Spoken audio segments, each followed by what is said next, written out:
इस बात को सहन नहीं कर पाए, उन्होंने या तो खुद से इस्तीफा दे दिया या चैनल ने उनको निकाल दिया, जिसका एक उदाहरण खुद पंकज जी। अब उन्होंने ये माध्यम शुरू किया, अब ये बहुत सफल माध्यम निकल गया आपका। यूट्यूब पे चलने लगा, फेसबुक पे चलने लगा, रील चलने लगी। रील इतनी ज्यादा चलने लगी कि बिहार के चुनाव में प्रधानमंत्री जी कहे, बोले अच्छा कुछ नहीं कर रहे हैं, तुमको फ्री में डाटा दे रहे हैं ना, रील बना रहे हो ना, तुम लोग कमा रहे हो ना। तो बोले तो कमाने भी लगे लोग, नेशनल दस्तक वाले भी कमा रहे हैं, मॉलिटिक्स वाले भी कमा रहे हैं, इनके साथ के लड़के भी कमा रहे हैं, चिल्ला भी रहे हैं, हमसे पूछते भी हैं कि नेताजी बताइए, इसका जवाब तो आपको देके जाना होगा। कहने तो हम भूल गए थे कि जाना होगा, देखिए ये सब तो खत्म हो गया था, गोदी वालों को हमने ठीक कर लिया था, ये सब कहां से आ गए। तो बोले अब इनको ठीक करना है। और मैं समझता हूं कि ये काम अगर वो करने में सफल हो गए तो उनका 100% काम हो जाए।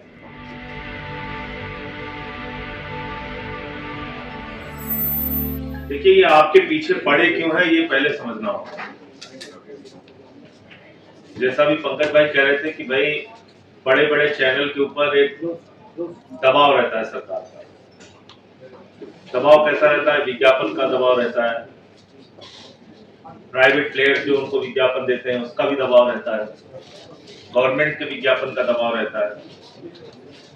तो सरकार कहती है ये खबर नहीं चलेगी, उस चैनल की मजबूरी है, या तो वो विज्ञापन लेके अपने कर्मचारियों की तनख्वाह दे या फिर वो खबर नीचे गिरा दे। तो ज्यादातर लोगों ने ये किया कि भाई उन्होंने खबर को नीचे गिराना शुरू किया। फिर थोड़ा और बात बढ़ी आगे तो 2-4 ईडी सीबीआई के छापे डलवा दिए चैनल के मालिकों के यहाँ। उससे फिर और डरे, कुछ पत्रकारों पे मुकदमे लिखवा दिए, उससे और डरे। धीरे धीरे कुल मिला के सरकार का डर जो है वो काम करने लगा। जितने भी बड़े चैनल थे वो आपके जिंदगी से जुड़े हुए मुद्दों को दिखाना उन्होंने धीरे धीरे बंद कर दिया। चलिए वो भी ठीक है। फिर वो उनका नाम पड़ गया गोदी मीडिया। फिर वो दिन रात तारीफ पे तारीफ, कोई गलत से गलत कर दे सरकार की ओर से उसको नहीं दिखाना है, तारीफ में लग गए। अब जो लोग इस बात को सहन नहीं कर पाए, उन्होंने या तो खुद से इस्तीफा दे दिया या चैनल ने उनको निकाल दिया, जिसका एक उदाहरण खुद पंकज जी। अब उन्होंने ये माध्यम शुरू किया, अब ये बहुत सफल माध्यम निकल गया आपका। यूट्यूब पे चलने लगा, फेसबुक पे चलने लगा, रील चलने लगी। रील इतनी ज्यादा चलने लगी कि बिहार के चुनाव में प्रधानमंत्री जी कहे, बोले अच्छा कुछ नहीं कर रहे हैं, तुमको फ्री में डाटा दे रहे हैं ना, रील बना रहे हो ना, तुम लोग कमा रहे हो ना। तो बोले तो कमाने भी लगे लोग, नेशनल दस्तक वाले भी कमा रहे हैं, मॉलिटिक्स वाले भी कमा रहे हैं, इनके साथ के लड़के भी कमा रहे हैं, चिल्ला भी रहे हैं, हमसे पूछते भी हैं कि नेताजी बताइए, इसका जवाब तो आपको देके जाना होगा। कहने तो हम भूल गए थे कि जाना होगा, देखिए ये सब तो खत्म हो गया था, गोदी वालों को हमने ठीक कर लिया था, ये सब कहां से आ गए। तो बोले अब इनको ठीक करना है। और मैं समझता हूं कि ये काम अगर वो करने में सफल हो गए तो उनका 100% काम हो जाए। अभी तो कुछ चैनल की बात हो रही है ना, 4PM, मॉलिटिक्स, नेशनल दस्तक, मुकेश मोहन, राजीव निगम, ऐसे कुछ लोगों की बात हो रही है ना। आप कल्पना कीजिए कि अगर जितने भी यूट्यूब के चैनल हैं उन पर इसी तरह की निगरानी शुरू हो गई, कोई भी सही खबर आप नहीं दिखा पाएंगे। अच्छा आपके ऊपर भी दबाव है भाई, अब आपके पास 4-5 लोगों की टीम है, कोई वीडियो की एडिटिंग करता है, कोई फील्ड में जाकर रिपोर्टिंग करता है, उसको भी तो चलाना है आपको ना। तो अब उस पर उनकी निगाह पड़ गई है कि अच्छा ये रील से पैसा कमा रहे हैं, ये यूट्यूब पे अच्छा लाखों लाख व्यूज हो रहा है इनका, शंभू का, इनको ठीक किया जाए।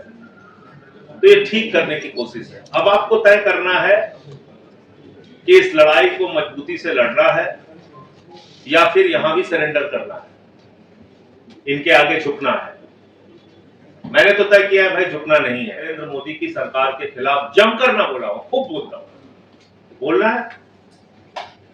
अच्छा 140 करोड़ की आबादी में 6 लाख लोगों की जेल है पूरे हिंदुस्तान में, 6 लाख लोगों की। भरो जेल, डालो सबको। अगर देश का मैं कहता हूं 140वां हिस्सा अगर इनके खिलाफ खड़ा हो जाए, कितने जेल में डालोगे भैया तुम? चलो डालो जेल में सबको, डालिए सबको जेल में। तो पहली बात तो ये जेल, मुकदमा, लाठी डंडा, इसका भय अपने दिमाग से निकालना होगा। जब कुछ गलत किया नहीं है तो डरना किस बात का। जो सच्चाई है उसके साथ खड़े होना है, वो खबरें दिखानी है। और इस लड़ाई में 95, 96, 70% नहीं, 100% आपके साथ खड़ा हूं मैं, 100%। चाहे सड़क पे बुला लीजिएगा और चाहे सदन में। आपने कहा नहीं था मुझसे, लेकिन मैंने अपनी तरफ से वहां पे संसद के अंदर बोला, हमने कहा तुम अर्थव्यवस्था कहां ठीक करो, तुम्हारा दिन रात तो दिमाग इसी में लगा हुआ है कि कैसे किसको बंद करें, कैसे किसको जेल में डालें। एक बात बिल्कुल आप साफ जान लीजिए, एक ही ये माध्यम बचा। अब जैसे हम लोग हैं, हम किसी टीवी चैनल पे जाना ही पसंद नहीं करते, कोई बुलाए ना बुलाए, हम लोग अपने किसी भी यूट्यूब चैनल को अपना इंटरव्यू दे दिए, लोगों तक बात पहुंच जाती है, या अपने फेसबुक पे वीडियो डाल दिए पहुंच जाती है, ट्विटर पे डाल दिए पहुंच जाती है, कोई जरूरत नहीं है। अब वो समझ रहे हैं इस बात को कि भाई ये तो सारे गोदी मीडिया को हम लोगों ने बहिष्कार करवा दिया इनका, कि भाई इनको कोई नहीं दिखाएगा, तब भी ये लोग चल रहे हैं। तो बात यहां पर है, आपकी ताकत बहुत बढ़ गई है, और ताकत इतनी ज्यादा हो गई है कि आप ही हैं जो ये दिखाते हैं कि बुंदेलखंड में जल जीवन मिशन के नाम पे कितना भ्रष्टाचार हुआ है। आप ही दिखाते हैं जो पानी की टंकी बनी नहीं, और पानी की टंकी उद्घाटन से पहले टूट गई, या 4 साल से बनी नहीं और पैसा निकाल लिया गया, या सड़कें कहां गांव में कहां भ्रष्टाचार है, या मोमबत्ती में ऑपरेशन कहां हो रहा है, या अस्पताल में कुत्ता कहां बैठा हुआ है, या मिड डे मील में नमक रोटी कहां खिलाई जा रही है, या कितने सरकारी स्कूल बंद हुए, कितने की छत गिर गई। कहीं ये खबर आप किसी मेन स्ट्रीम मीडिया में देखते हैं? ये सिर्फ और सिर्फ यूट्यूब चैनल वाले दिखा रहे हैं, आप लोग दिखा रहे हैं। ये ताकत सरकार समझने लगी है, तो इस ताकत को अगर बचा के रखना है तो फिर जिंदा दिली से इनसे लड़ना होगा। और अगर जैसे गोदी मीडिया वाले सरेंडर कर चुके हैं, ऊटपटांग खबरें दिखाते रहते हैं, इस्लामाबाद पे कब्जा हो गया है, यहाँ देखिए लाहौर में सब आ गए हैं, सेना घुस गई है, यही सब अगर दिखाना है तो बस ठीक है, जैसे चल रहा है चल ही रहा है। और अभी आप ये बोल दी कहना, अच्छा तो ये आपको तकलीफ है इस बात से कि हम लोग इस्लामाबाद आ रहे हैं? हमने कहा भैया इस्लामाबाद नहीं, पूरा पाकिस्तान ले लो, लेकिन सही सही कर लो ना। आप हमारे सेना के लोगों को जान थोड़ी संकट में डाल सकते हो। वो अपना तैयारी किए हुए बॉर्डर, तुम उनको बता रहे हो इस्लामाबाद। तो कुल मिलाकर ये जो इस प्रकार से एक और सूचनाओं का इतना जबरदस्त आतंक है कि आप कल्पना नहीं कर सकते, इतना जबरदस्त आतंक। इनका जो व्हाट्सएप का विश्वविद्यालय चलता है, वो कौन काउंटर कर रहा है? आप ही लोग काउंटर कर रहे हैं। कुछ भी फैलाते रहते हैं, कुछ भी फैलाते रहते हैं। बता देंगे कि देखिए मुसलमान तो ऐसे हैं, और ये यहाँ पे ये हो रहा है, वहाँ वो हो रहा है। अखिलेश यादव ने मुलायम सिंह यादव को थप्पड़ मारा, ये फेक न्यूज चला दिया, फेक न्यूज चला दिया। हम जिस चैनल पे जाते हैं तो अंतिम कहते हैं, अच्छा तो ये जो आपके खिलाफ चलाते हैं लोग खबर की टिकट आप ब्लैक करते थे। आप बताइए, मैं अगर मौसम का हाल लिख दूं तब भी 300 नीचे कमेंट लिखेंगे कि ये टिकट ब्लैक करता था। एस्टैब्लिश कर दिया है, पूरे देश में झूठ फैला दिया है। लेकिन मैं भी आनंद लेता हूँ, मैं कहता हूँ चलो अपना फैलाओ झूठ, 2 रुपए कमा तो रहे हमारे नाम पे, उसमें मुझे कोई बुरी बात नहीं। 2 रुपए अगर हमारे नाम पे उनकी कमाई हो रही है, हमको गालियां देके चलो ठीक, कोई बात नहीं। अब मेरे माँ बाप ने मुझे पढ़ाया माइनिंग इंजीनियरिंग, उड़ीसा के स्कूल ऑफ माइनिंग इंजीनियरिंग से पढ़ाई कराई। मैं उड़िया भी बोल लेता हूँ, हिंदी भी बोल लेता हूँ, इंग्लिश भी बोल लेता हूँ, लेकिन आपको कह दिया वो शुभम टाकीज में टिकट ब्लैक करता था। तो ये जो इस प्रकार का आतंक है, इससे आपको कैसे लड़ना है? इसके लड़ने के लिए आपको इसलिए घबराए, इसलिए परेशान। आज आप देखिए 2-2, 3-3 मिनट की इतनी शानदार वीडियो आती है, पूरा अडानी का भ्रष्टाचार खोल रहे हैं, कहीं कोयले का भ्रष्टाचार खोल रहे हैं, कहीं स्टील डिपार्टमेंट में हो रहे भ्रष्टाचार को। कोई कहता है ना सरकार में भ्रष्टाचार नहीं, इतना ऑर्गेनाइज्ड भ्रष्टाचार है कि आप कल्पना नहीं कर सकते, सोच भी नहीं सकते ऐसा भ्रष्टाचार। कल अभी मैंने पार्लियामेंट में बोला, एक बिल ये लेके आए हैं, इंसॉल्वेंसी बैंक्रप्सी कोड। क्या बिल है साहब?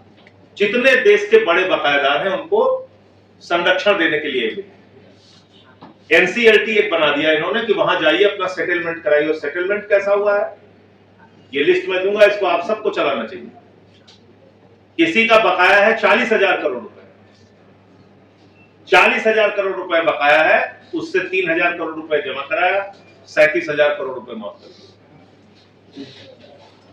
अब उसको पता ही नहीं कुछ नहीं, यहां तो बस खाली जिस हिंदू का खून न खौला चलाए जा रहे हैं अपना, इसमें किसी हिंदू का खून नहीं खोलता। भाई ये पैसा कहाँ का है? बैंकों में आम आदमी का जो पैसा है वो इन पूंजीपतियों को दे दिया गया। लाखों करोड़ रुपए सरकार ने एनसीएलटी के जरिए माफ करा दिया, लाखों करोड़ रुपए, आप कल्पना नहीं कर सकते। 26 लाख करोड़। और उसका नाम दिया हेयर कट। तो कल सब मजाक कर रहे थे कि हेयर कट क्या होता है, हमने कहा ये हेयर कट नहीं, गर्दन कट है।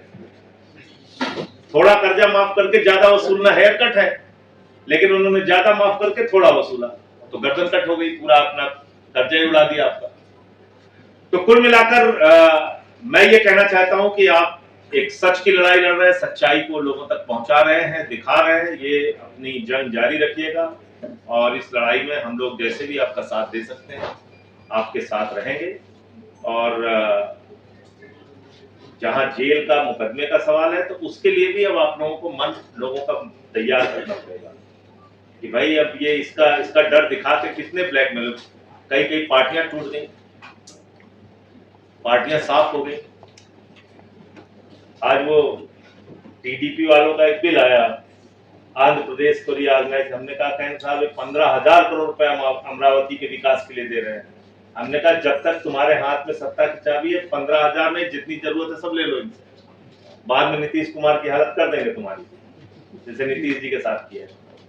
तो इस लड़ाई में आपके साथ हैं और संसद तो आज से खत्म हो रही है, सड़क की लड़ाई आगे जहां भी होगी आपकी, मैं आपके साथ हूं। धन्यवाद।